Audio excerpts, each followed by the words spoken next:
Good start. We're live. We are. Hello, everyone. If you are watching, welcome. Hi. And thank you for joining us today. Today I have the lovely Anwen with me. Yes, every week, every Friday, I'm running most Fridays, as often as I can, a Friday Facebook Live, either on this page here, the Facebook group page, or on the Facebook group. Today it's on the page. So please, if you are watching, do comment, say hello, and ask any questions that you might have. And that'd be great. So we'll get started. So yes, I've known Anwen. We've known each other for, I don't know, maybe a couple of years. Do you think? Must be. Yeah, probably 2 or 3. Yeah. Yes, yeah. And amongst other things, I'm sure we have the business for good aspect very much in common, and we could probably talk all day just about that, couldn't we? Yeah, definitely. So today, as these sort of Friday Facebook Lives are generally around learning more about people's entrepreneurial journeys, and linking in purpose and business for good as much as we can, and finding out a bit more about the stories around that. So Anwen, could you just start by telling us a little bit about your entrepreneurial journey so far? How have you got to where you are now? Because I know you've done quite a few different things. So yeah, just give me a potted history. Yeah, sure. So I set my business up about 6 years ago. And that came about because I had been thinking about becoming self-employed for some time. But then I was sort of forced to take the step, which is probably a good thing. Otherwise, it's one of those things that you can think about forever and not take action. So I was actually on maternity leave, and I was made redundant. So I was in a position where I didn't have a job anymore, and I didn't really feel like I wanted to start job searching and going for interviews to find a new job at that time, because my daughter was still a baby. Mm-hmm. And I had been in a full-time job in London, and I was commuting from Kent to London. I was also working from home some of the time in that job, but there was still a need for me to go up into the office quite a lot. So I decided that I wanted to work for myself at that point. Had it been a thought that you'd had before? Had you kind of thought before that? Yeah. Is it something that, like, maybe deep down you'd always wanted, and being on maternity and having a different outlook on life gave you that sort of kick up the bum to go and do it? It's not something that I always wanted to do. Okay. I didn't really ever sort of think about business as a thing that I was interested in particularly. I was always working in marketing. I've been a marketer for about 20 years. So I've always been in roles where I've had to sell. Ultimately marketing is ultimately to drive sales. So I've always had a sort of business focus to my work, and I've always been quite commercial in what I do. But to have my own business was not ever an aspiration really until I became pregnant. And that was the first time that I considered that might be a thing that I might want to do. And I was sort of thinking, well, once I've had my baby, will I want to go back to my job? Will I want to be working full time? Will I want to be commuting up to London? Perhaps not. So I'd already kind of got that idea around that time. And then, like I say, when I had my role made redundant and I couldn't go back to that job, that was no longer an option for me. It kind of forced me to take the step to make my own business. Brilliant. And how did you start? Like, what was your idea? Did you sort of just move into like a marketing? What did you do? So I think I started off in a really tough position. I wouldn't necessarily recommend what I did for people who want to make that transition from employment to self-employment. I think when I look at other people who have done that and got off to a really strong start, for me it was more of a slow start. I see what they do to make that successful is they either, particularly from a marketing perspective or more consultancy type work, people tend to either take clients with them.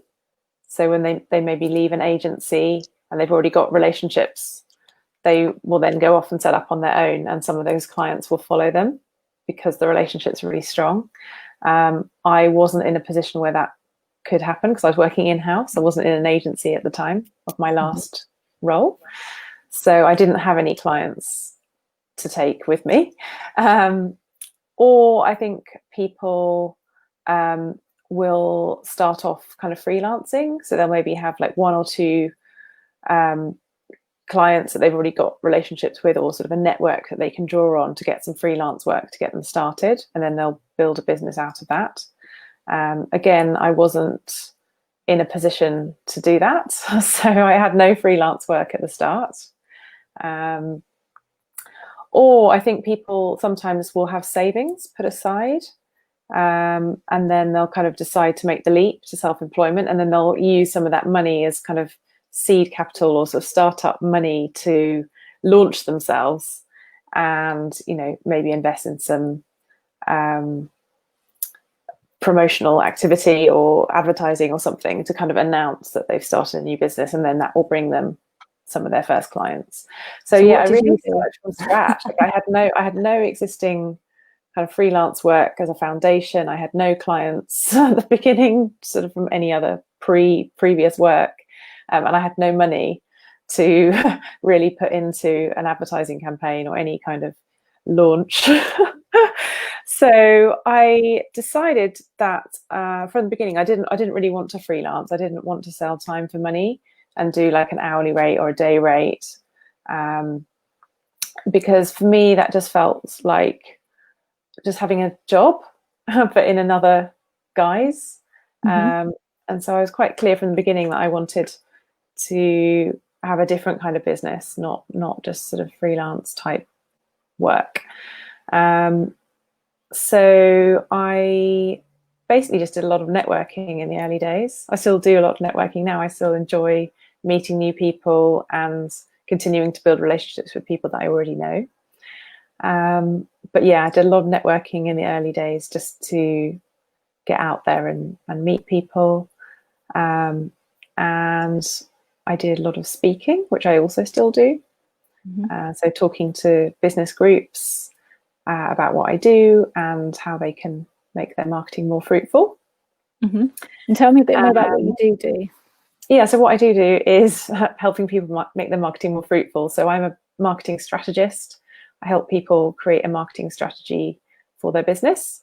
So I tend to work with three types of business owners. It's either people starting out who want some support with launching, and that could be launching a completely new business or just a new product or a new service. I also work with people who are more established, and they could be people who want to grow their business. Maybe they've sort of plateaued and they want to go to the next level. Maybe they've got to a point where they're sort of a bit up and down, like sometimes they're really busy, sometimes they're really quiet, sometimes they do a lot of marketing and then they stop and then they get busy again. So for those people, it's about helping them create a system to sustain their business or grow their business. And then there's another group of people that I work with, which are, again, more established business owners who perhaps have taken their business in a different direction and need to sort of reposition what they're doing, or reboot their marketing. Sometimes people start off with lots of energy and motivation and then they lose that over time, and they just need a bit of a sort of kickstart or a reboot to get things going again. So yeah, that's what I do, work with people on their marketing strategies and plans. And then it sounds like it's all like really easily, you know, you've just kind of done this thing and it's you know, you're where you're at. Like, tell me some of the struggles that you faced from kind of the beginning. So what was it, 6 years ago? Yeah I think there's been a few over the time, but probably my biggest challenge from the beginning and even today, sometimes, certainly over the last 6 months. Childcare and balancing being a mum with working has probably been the biggest thing for me. So when I started out, as I said, I had no money, and I had a baby who was, a few months old. So it was a real kind of balancing act of wanting to give time to my business and focus my energy on building that up and working, because I enjoy working. But feeling like I didn't have clients at that time. I didn't have money coming in. So it was really hard to sort of justify investing in childcare, because that was, an expense that was going out. Mm-hmm.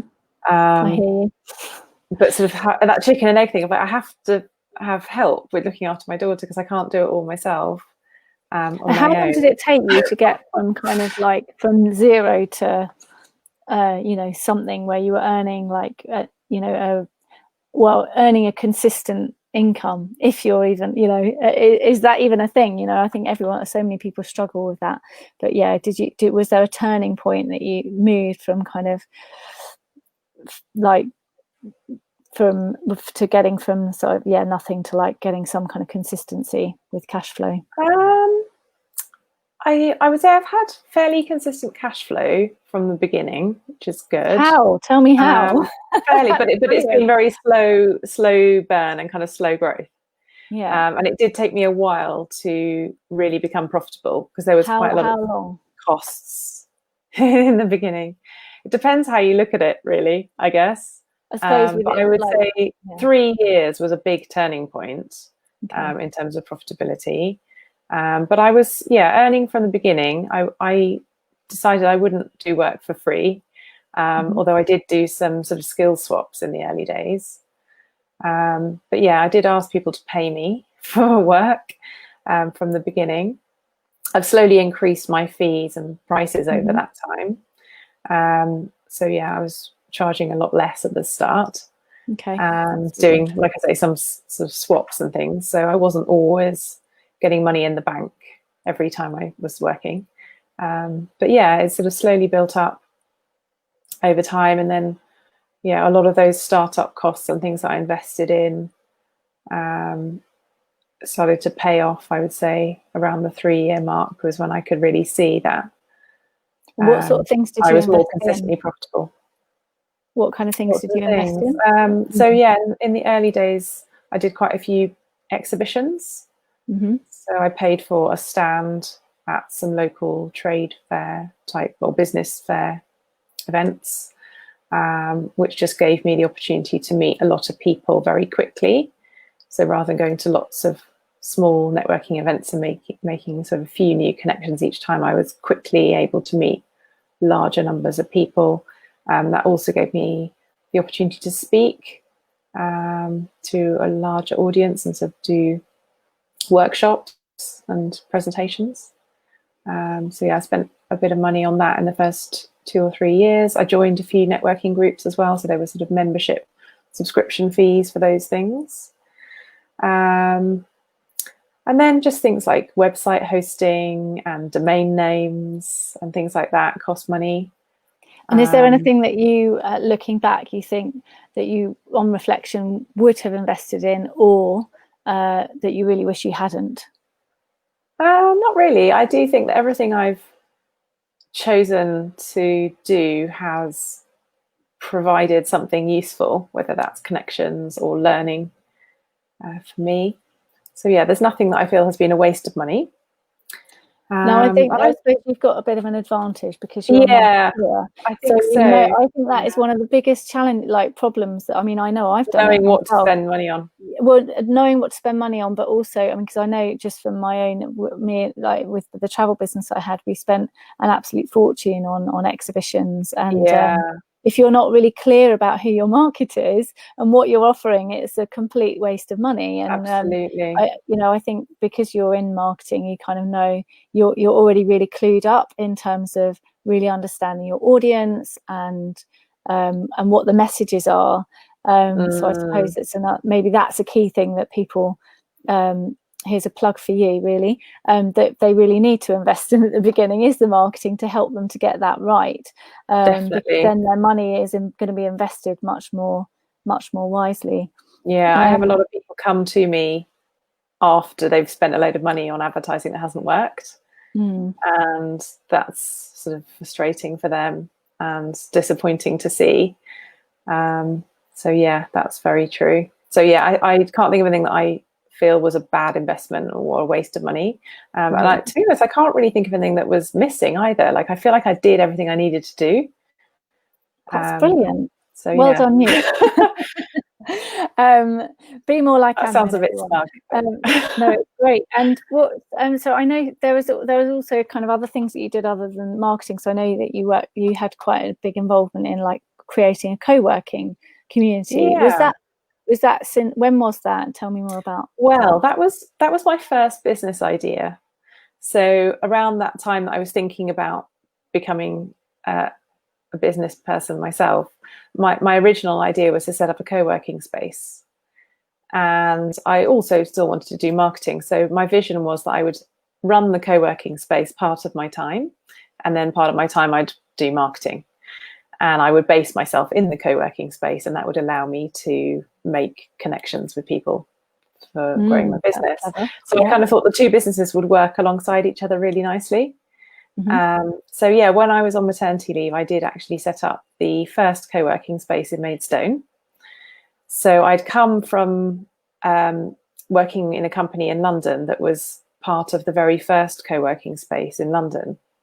So quite a long time ago, I don't know how long it was, maybe 10, possibly more, probably about 10 years ago. There was this place open up in Angel in Islington called Impact Hub. Now it's called Impact Hub. At the time it was just called the Hub. And it was a co-working space that has now grown into a massive global network called Impact Hubs. There are, I think, currently 3 in London. There certainly were recently. So it's massive now. I've looked into it. It seems like and they opened up a Westminster one. I don't know if that's still going, but there's lots of them now around the world, and they very much led the way, I would say, on co-working. But now there's obviously lots of other players in that market. Obviously, WeWork is probably the biggest and most well known, but there's hundreds of them. Going slightly off on a tangent with in this current sort of climate, what's your kind of view on how you see co-working kind of evolving? Do you think it's going to it's going to stop it, or do you think it's going to make it more popular? I think it's going to make it more popular, because what I think COVID is doing is accelerating trends that were already building momentum before the whole pandemic started. So people are talking about behavioral change and the world being upside down and everything's different now. I actually don't think there's anything particularly new that's come. Well, there are certainly some new innovations coming out as a result of COVID, but I think a lot of the time it's just accelerating things that were already happening. So I think the co-working trend has been something that's been massively building traction over the last 5 to 10 years. And I just think it's going to build even more now, because I think lots of people are being made redundant from big corporations, and lots of those big London offices are going to be closing down. And therefore, we're going to have an increase in the number of people setting up their own business. And we're also going to have an increase in the number of people continuing to work from home. Who will need a different space, I think, working at home is great for a lot of people, but some people who perhaps have young children at home or babies, and also for those of us who are more extrovert and wanting to be around other people, I think being in a co-working space is needed. So, I think cool. It's going to carry on. I think I completely agree, and I'd love to know others' opinions. So if you're watching, just pop in a comment on what you think about co-working and what you think about the future of that as well. And there's another a big I suppose talking about kind of the acceleration, I totally get that and agree with that. And the other area that I think has seen that is accelerating, and I hope, is all around this concept of purpose-centered business and business for good. Can you tell me a bit more about your thoughts around that? Yeah, definitely. I really agree with that.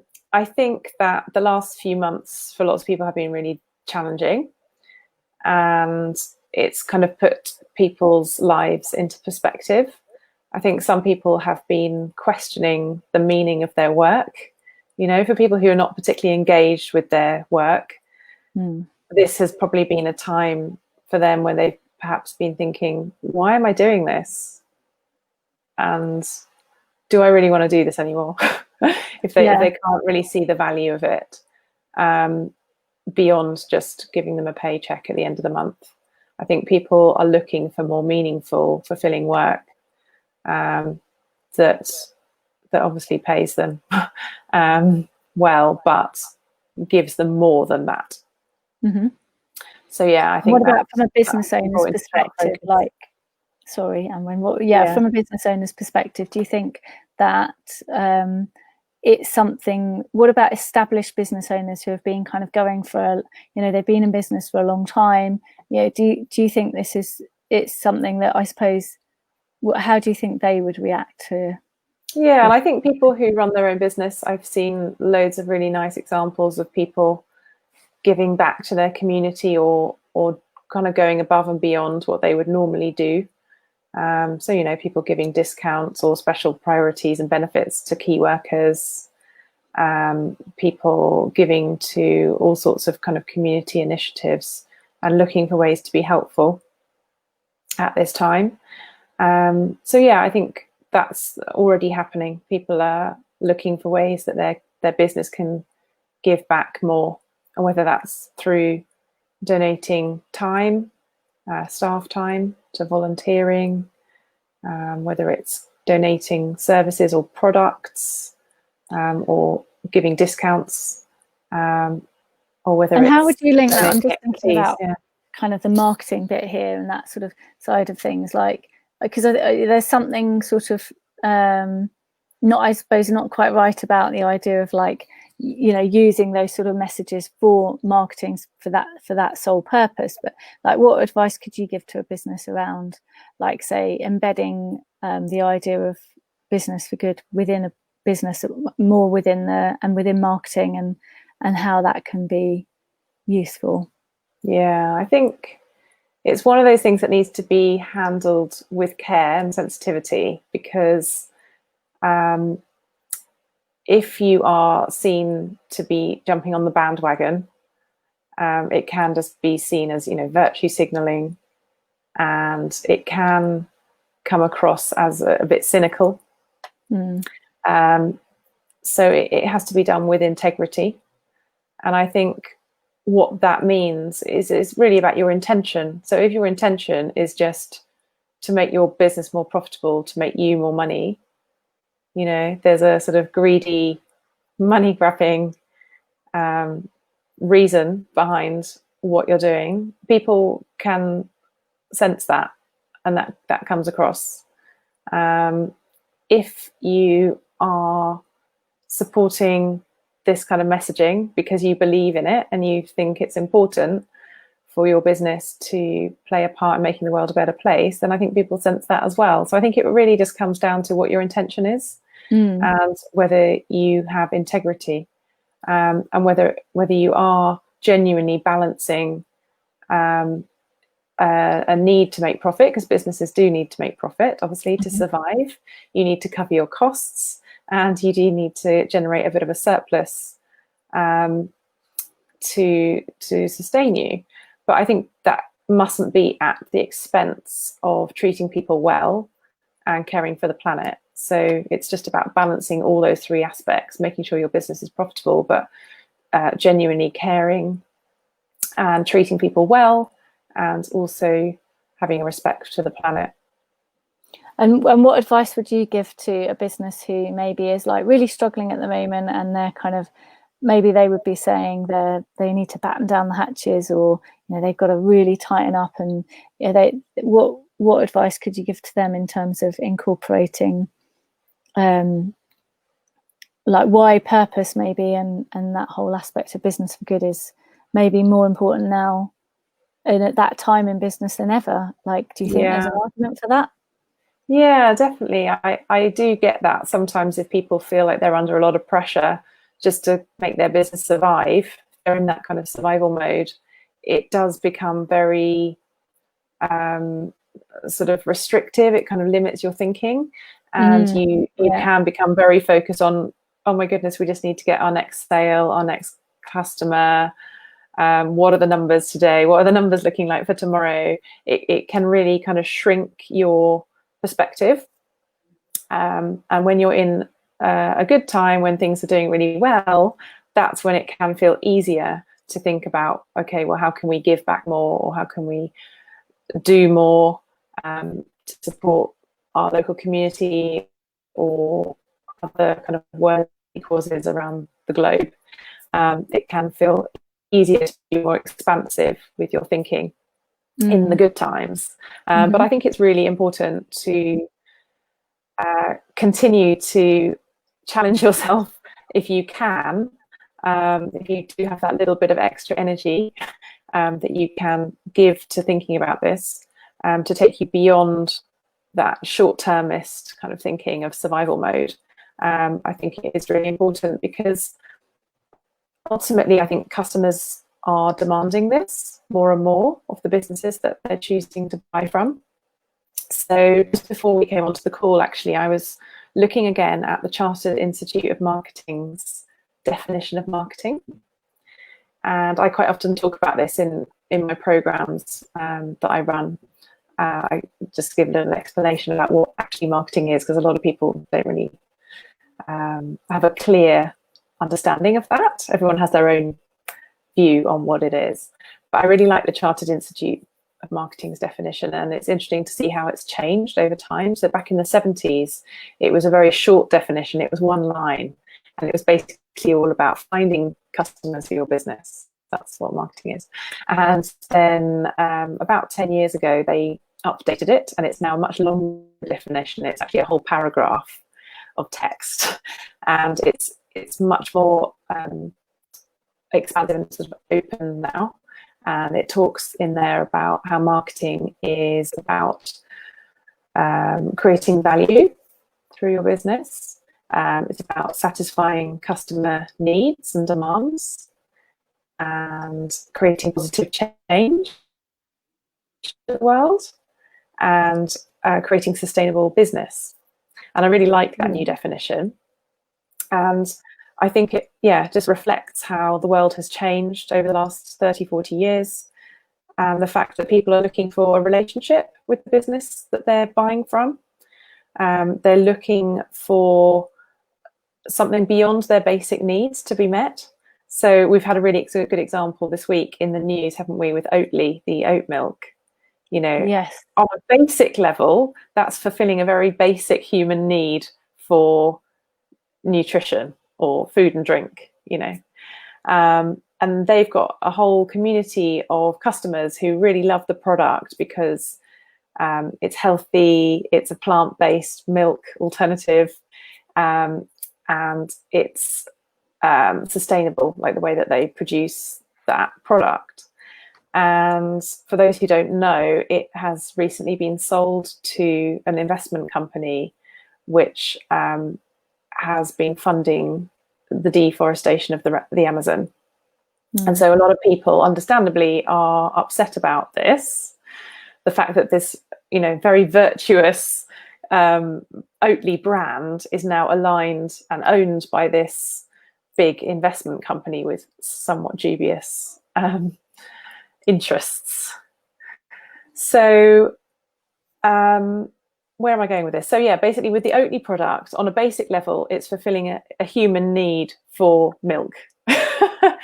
But on a higher level, it's also meeting lots of other needs around people who want to be choosing where they spend their money and choosing to buy a product that does good in the world. And now it's kind of calling all of that into question for those people. And they're thinking, actually, do I want to buy this product anymore? Because I'm sending my money to this company that's doing bad stuff. Yeah, and I think it just proves the point of like how important and why bringing in purpose-centered, being purpose-centered is so important, and not just about being purpose-centered, but being congruent with with what you do in terms of its impact, social and environmental impact, and not deviating from that, because completely losing trust of people. And I think the reaction of the public to and their customers to that just shows that really does make people really do care.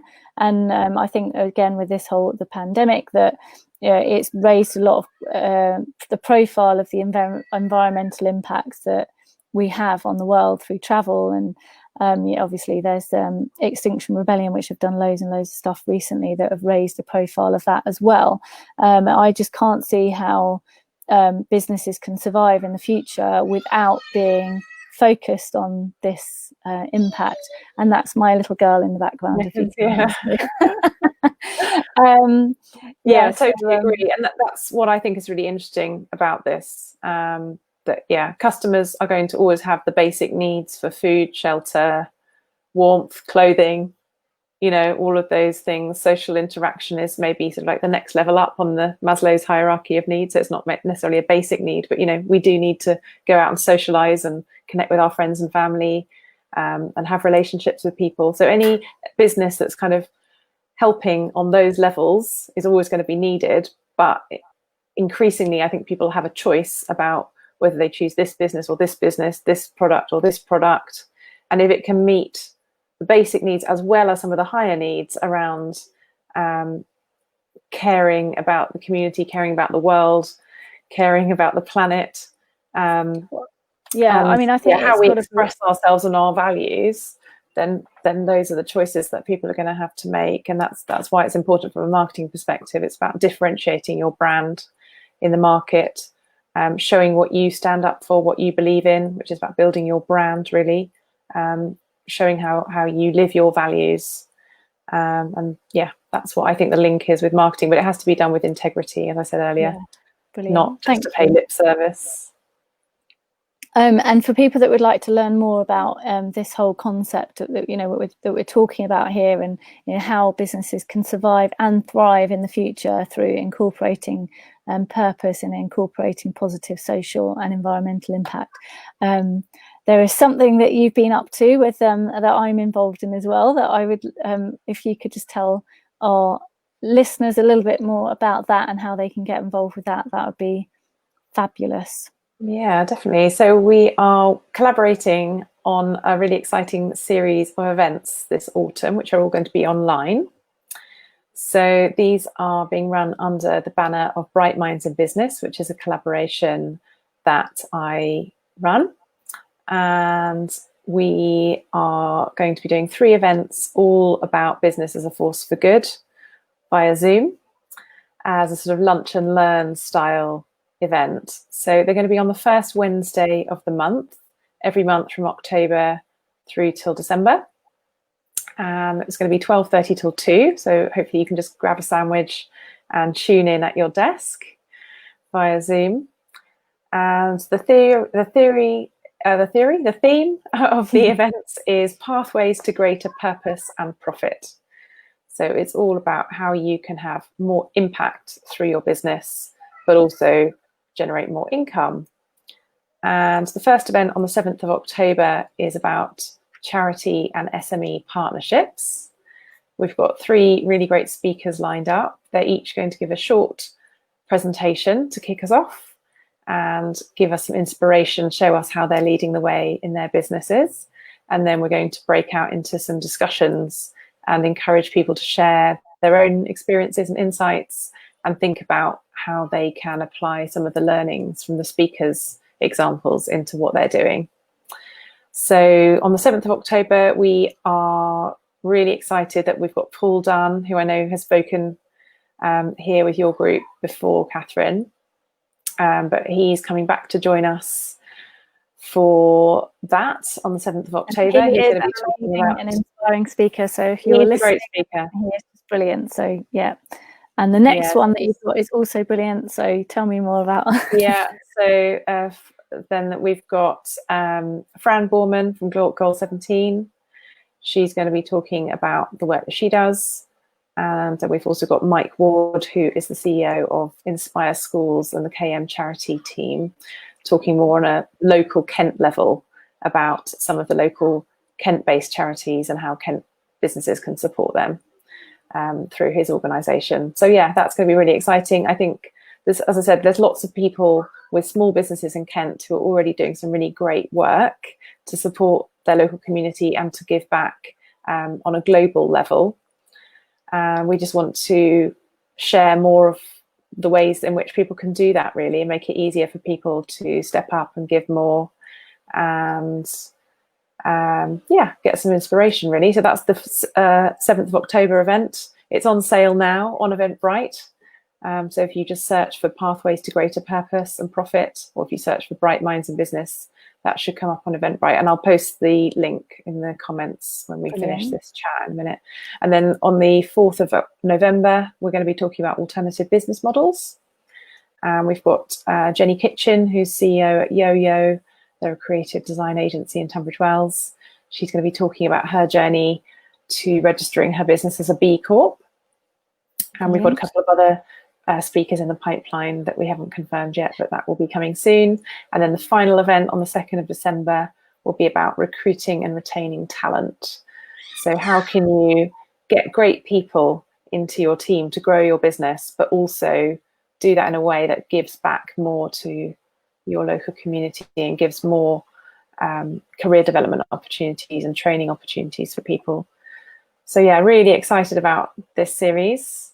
Yes, me too. It just wait sounds for that. brilliant. So, and I'm very, very happy and excited to be involved in that. So yes, thank you, Anwen, and thank you for joining me today.